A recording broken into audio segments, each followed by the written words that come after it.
Okay. Well, let's hope that this works. Hope you guys can hear me.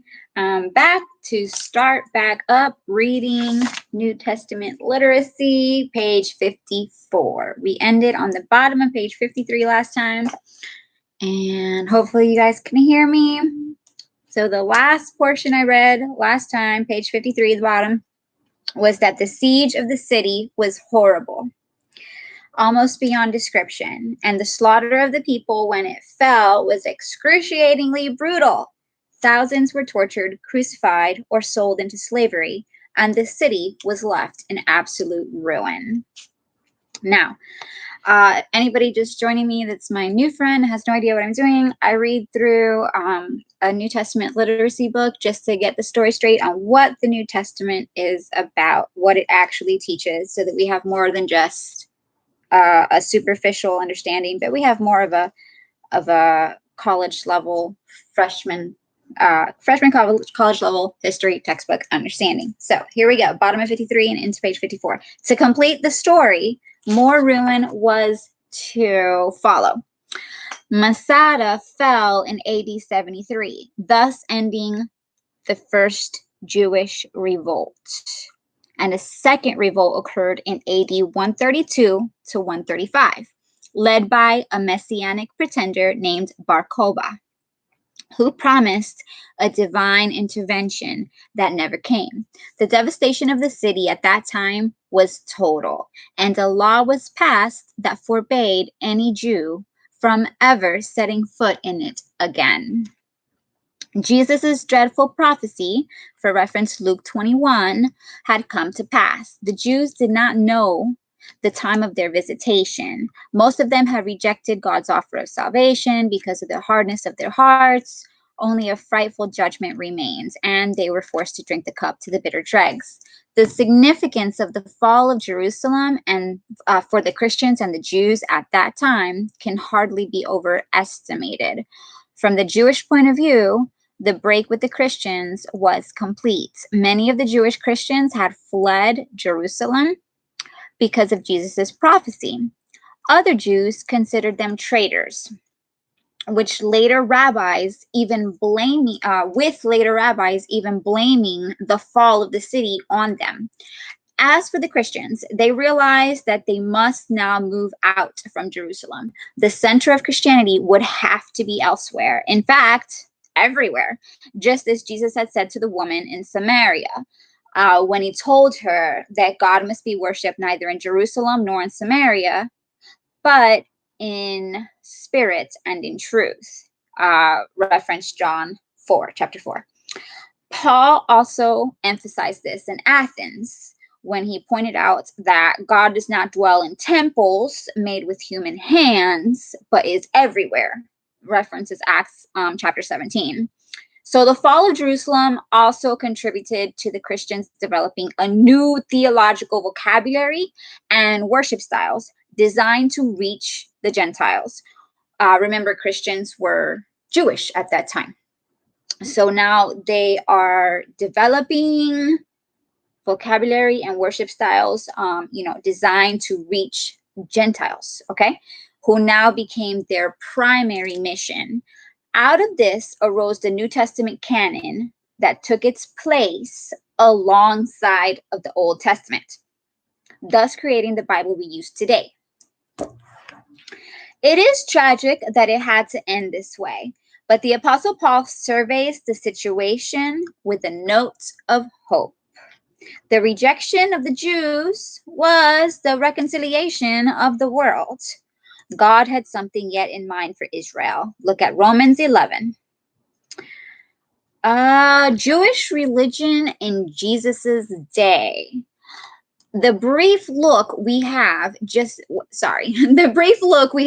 taken at the complex history of the Jews leading up to the New Testament should prepare us for the colorful diversity of Jewish religious thought as it existed in Jesus's day. There was no single normative point of view, but rather overlapping or even conflicting collections of ideas and practices that all together are called Second Temple Judaism. Vocabulary phrase. Second Temple Judaism. So Josephus mentions 4 in particular as of importance, and there are more, some of which are themselves quite diverse. In spite of this, however, they did hold certain beliefs or at least attitudes in common that set them apart from other basic religious groups, such as were found among the Romans and the Greeks. So here are the unifying factors in Judaism.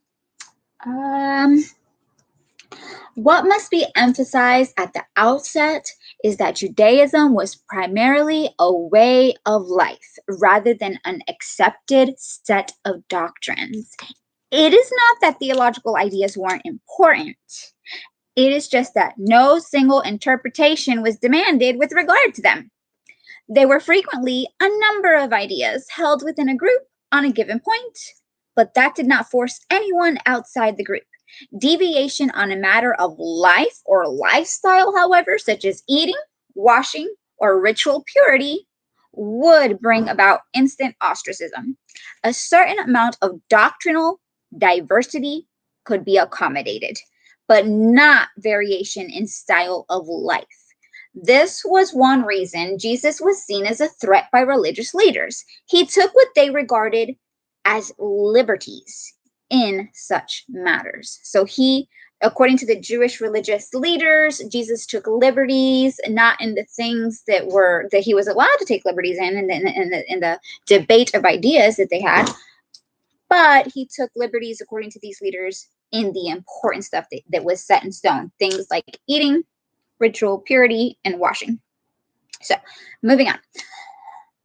The single most important idea that unified the Jews related to God and their own sense of uniqueness in the history of the world. So the single most important idea that unified the Jews related to God and their own sense of uniqueness in the history of the world. They had been chosen by the one and only God to fulfill a singular destiny. He had established an eternal covenant with them. The experience of the exile, 587 BC, had of course shocked them. But in the end, they understood it as punishment for their sins, especially their sin of putting other gods before the Lord. Reference is 2 Maccabees, chapter 6, 12 through 16. The exile had also forced them to see how small they really were when compared to the vast empires of the world, such as Babylon or Persia. They recovered from the initial shock with an even deeper sense of mystery. God chose them, rather than any of the great nations of the world, to be the bearers of truth. This called forth a profound sense of commitment to carry out their task. They had failed before, but nothing would shake them again. It was God who chose them, the only God. All the gods of the nations were idols and were to be despised. The uniqueness of the Jews was that they worshiped the one true God of the universe, who had revealed himself especially to them in choosing them to be his people. To be his people. They would never again allow for the worship of idols, even if it cost them their lives. Allied to this conviction regarding their historical uniqueness and their fierce monotheism was the idea that God had placed them in a particular place. God was the God of the whole universe and of all the nations, but he had placed the Jews in the land of Palestine, which was to be theirs forever. God had chosen Jerusalem to be the only place of true worship, and that city and the land of Israel must be protected and defended at all costs. What created a problem in Jesus's day, of course, was the fact that it was all under Roman occupation. How could this be? When would God do something about it? The Jews agreed that God would do something, and it would involve the land he had chosen, but they disagreed as to when and how this was going to be accomplished. Jesus looked beyond narrow nationalism to focus on the fact that God was seeking those whose worship was in the right spirit. not just in the right place, referred to John chapter 4. In fact, the days were coming when all these right places would be destroyed. Reference to that Luke chapter 21 and John chapter 4. Now, John the Baptist told the Jews that their ancient privileges would avail them nothing if merely presumed upon. God could raise up children to Abraham from the rocks in the desert if he chose to. Luke chapter 3. There was also messianic fervor at that time. There was widespread belief that God would send a chosen one, a Messiah, who would defeat the Romans and usher in a time of universal peace with the center of the world in Jerusalem. There were various opinions as to who the Messiah would be and precisely how he would accomplish the overthrow of the Romans. Some thought it would involve violence. Others thought it would come in a more spiritual way.